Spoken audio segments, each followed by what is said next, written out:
first one being what we call standard interactions. And by standard, I mean the ones which rely on Moodle core activities. And we quickly wanted to just have a quick run through them. You know them all. You know what a forum is, you know what a quiz is, you know what a choice is. And I just wanted to mention them, but I think it's fair and relevant to don't forget about all of them. So we always try to use core functionality whenever we can. And without going into too much theory, let's just dive right into today's demo course, which is the interactions demo course, which of course you will get access to later on. So in this demo course, I've created one section for the standard interactions here. So if we have a look here, you'll see that there's a couple of common Moodle activities, and I really just want to quickly walk through them, why I like them, why I put them up here, and just as a little hint or maybe a suggestion to why I would think they make sense. First of all, one of my personal favorites is the choice. The choice is extremely simple. You literally just have to add one question and the answers, and that is it. You will immediately get something which is a really nice starting interaction. So something to get started in a course where people just immediately get into the flow and the culture of not being just passive, of reacting to something, which really sets the tone for a course which is not only consuming stuff, it is really interacting with it. And while this is a very simple way, it is still very effective. So I can really encourage you to use the choice. It's simple, it's easy, it's core, it's free. That's not unimportant as well. And it provides a nice anonymous or non-anonymous way to get feedback from your students. The second thing would be a pre-evaluation. So obviously, the self-evaluation here is more for reflection, whereas the pre-evaluation can actually be used. So you actually have results that you can use for later paths, to put people in groups, to conditionally provide activities and resources to them.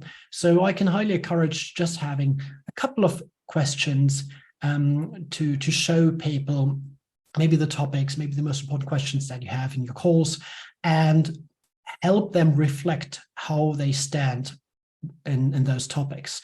So we like to put a lot of information into the general feedback of questions, because that's the most valuable, because it's shown to everybody usually, no matter if they answered right or wrong. So I can highly encourage you to use the quiz just as a means for students to see where they are, provide the results to them, not to tell them they're bad, just to tell them, hey, that's a field where you're good, that's a field where you're bad, that's a field where you can improve, that's a field where we will cover things, that's a field where you might want to read something like an article or a web link before continuing with the course, just to be a little adaptive and a little focused on what students and learners actually need. Third one is the obvious candidate, the elephant in the room, is the discussion forum. Of course, this requires some resources on your end so that you can moderate the forum. One little trick that we like to do is that instead of having one big forum, splitting it up in learning groups or dedicated forums for special groups, because the less people there are in a forum, the less critical it is that if there's something in there which you should probably moderate or don't want to leave there, it's just viewed by less people. So one thing that we really like to do is build learning groups. For example, using the third-party module group self-selection, which you can get from the Moodle plugin database, so that people can simply create their own groups and then join them, invite others to join their learning groups too, and then have their own separate forum within the discussion forum. It's a really nice feature, and you can use it for various scenarios. Learning groups being one of them.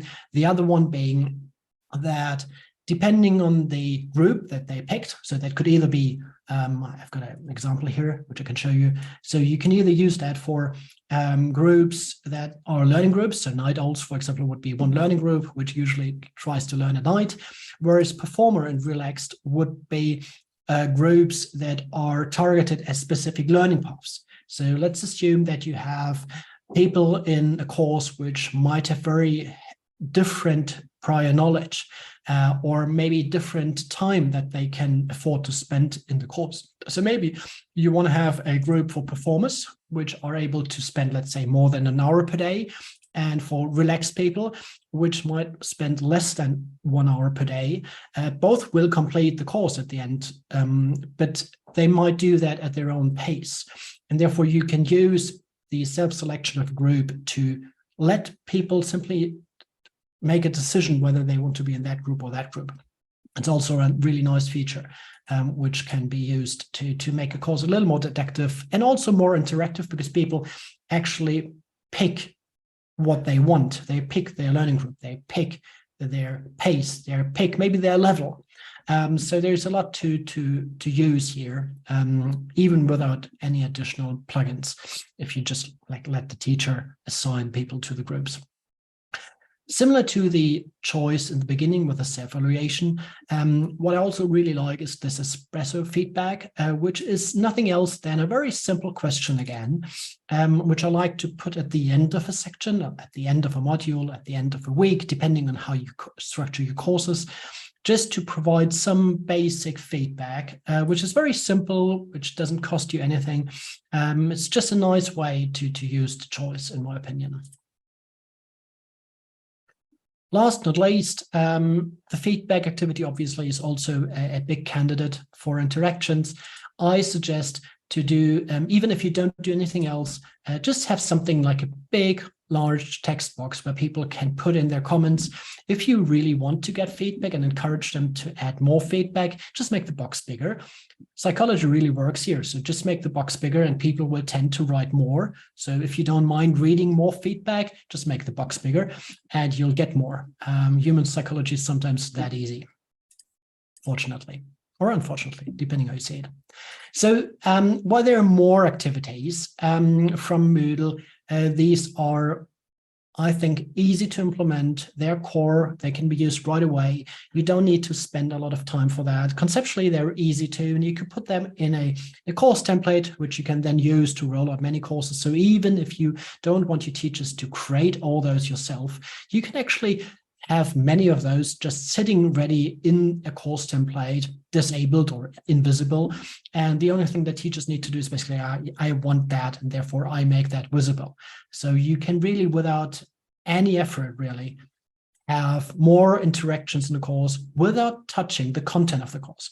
That's I think the bottom line to this part here, maybe with the exception of the quiz, but the bottom line is, even if you don't have the resources or the ability to change the content, because maybe that is provided by a subject matter expert and you can't get more resources from that person, you can still do quite a few things to make the course more interactive and more engaging, just by very simple means of these activities.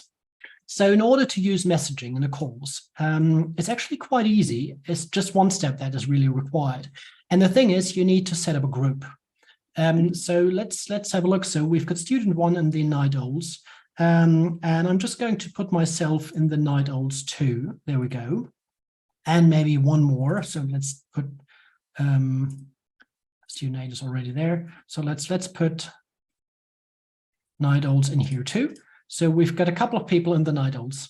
And if I go to the groups and go to the night owls and edit the group settings, I can turn on group messaging here. So messaging in itself is always available on your Moodle site unless your site administrator has turned it off.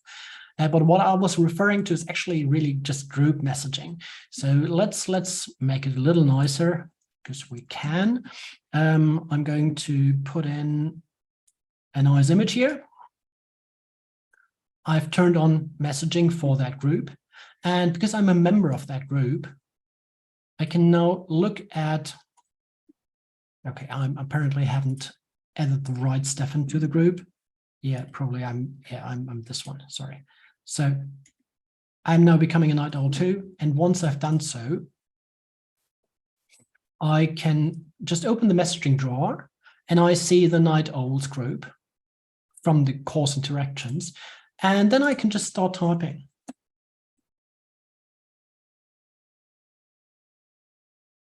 So this is really super simple. You see the participants of that group has a nice little picture. And the only thing that I needed to do for that is, of course, first of all, create the group. So go to groups, create group. I don't know, let's say course chat maybe. So if you want to add anybody from a course to that, group messaging, yes. And then I can simply say add remove users. If you want to do it manually, if you want to do it automatically, there's a plugin called, I think it's called Metagroup or something like that. I can look for it later on and put it into the chat so that you can see it and check it out. So you can just add all of those to the group. And once you've done that, in the group, you have the course chat, and you can there, whatever, like discuss with all your students if you want that.